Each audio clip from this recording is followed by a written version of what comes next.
ఇవాళ election commission of India నా మీద నిషేధం విధించింది.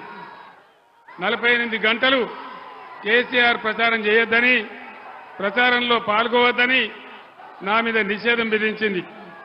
మీ అందరు నేను ఒకటే కోరుతా ఉన్నా, ఒకటే మాట మనవి చేస్తా ఉన్నా, ఇదే రేవంత్ రెడ్డి నీ పేగులు మెడలేసుకుంటా, నీ గుడ్లు వీకుతా అని నా మీద అడ్డగోలు మాటలు మాట్లాడితే ఇదే election commission of India Revanth Reddy మీద నిషేధం పెట్టలేదు, కానీ నా మీద పెట్టింది.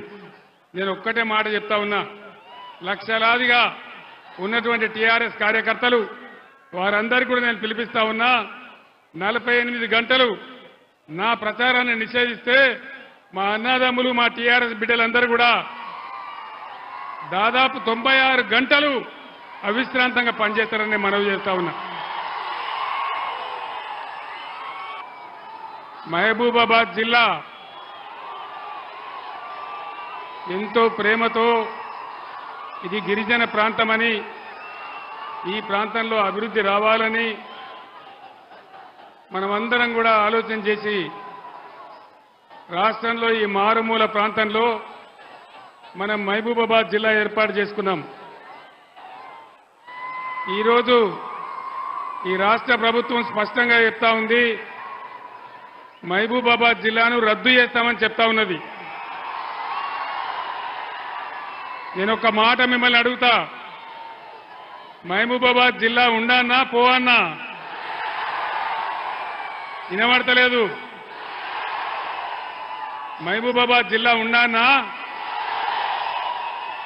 మహబూబాబాద్ జిల్లా ఉండానంటే ఈ ముఖ్యమంత్రి మెడలు వంచానంటే, ఈ ముఖ్యమంత్రి మెడలు వంచానంటే ఇక్కడ మాలోతు కవిత గెలవాలి. మీకు వినబడ్డదా? వినబడ్డదా? మీకు వినవల్లే కదా. మహబూబాబాద్ జిల్లా తీసేస్తా అని కాంగ్రెస్ ముఖ్యమంత్రి చెప్తా ఉన్నాడు. మహబూబాబాద్ జిల్లాను మీకు కేసీఆర్ తెచ్చిండు. మరి మహబూబాబాద్ జిల్లా ఉండానా ఊడిపోవన్నా?